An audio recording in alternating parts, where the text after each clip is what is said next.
पूरा दिल्ली एनसीआर प्रदूषण की मार झेल रहा है। प्रदूषण से रोकथाम की तमाम कोशिशों के नाकाम होने के बाद दिल्ली सरकार ने प्राइवेट ऑफिसेज को 50% ऑन साइट वर्क फोर्स के साथ काम करने की सलाह दी है, यानी कि 50% कर्मचारियों को वर्क फ्रॉम होम की सलाह दी गई है। पर्यावरण मंत्री मनजिंदर सिंह सिरसा ने इस बात की जानकारी दी। उन्होंने कहा कि ग्रेप 3 के तहत ही दिल्ली सरकार प्रदूषण नियंत्रण उपायों को सक्रिय रूप से लागू कर रही है।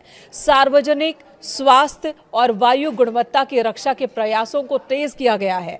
एमसीडी ऑफिस सुबह 8:30 बजे से शाम 5 बजे तक कार्य करेंगे, जबकि दिल्ली सरकार के कार्यालय सुबह 10 बजे से शाम 6:30 बजे तक खुलेंगे। आपको बता दें, दिल्ली एनसीआर में अगले 10 दिन के लिए AQI की वार्निंग जारी की गई है।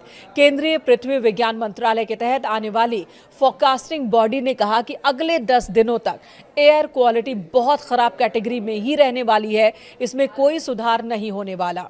जिसके बाद डिसीजन सपोर्ट सिस्टम यानी कि DSS के मुताबिक दिल्ली के PM 2.5 लेवल में अलग अलग पॉल्यूशन सोर्स की जानकारी मिली है। दिल्ली की जहरीली हवा में ट्रांसपोर्ट सेक्टर का सबसे बड़ा योगदान सामने आया है। लगभग 15% प्रदूषण की वजह ट्रांसपोर्ट ही है, और ऐसे में वर्क फ्रॉम होम नियम से सड़कों पर गाड़ियों की संख्या कम होगी और प्रदूषण में कमी की उम्मीद है। फिलहाल दिल्ली में ग्रेप 3 लागू है। दिल्ली सरकार ने प्रदूषण पर रोक लगाने के लिए 11 नवंबर को लागू किया था ग्रेप 3, लेकिन इससे कोई फायदा नहीं हुआ।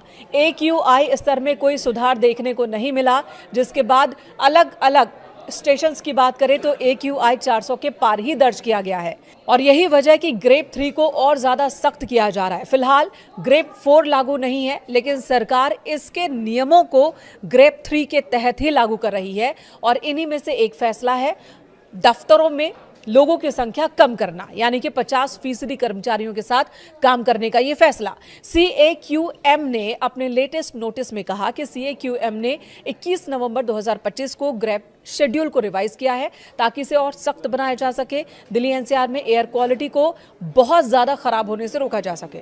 सुप्रीम कोर्ट के प्रपोजल को मंजूरी देने के बाद यह फैसला लागू किया गया है, और इसके तहत गैर जरूरी निर्माण कार्यों पर रोक लगाई गई है। खुदाई और BS4 वाहनों पर पहले से ही प्रतिबंध है। नियमों को और सख्त किया जा रहा है। ऑफिसेज को भी ये कहा गया कि चाहे वो प्राइवेट हो या सरकारी दफ्तर, वहां 50% वर्कफोर्स के साथ ही काम करें।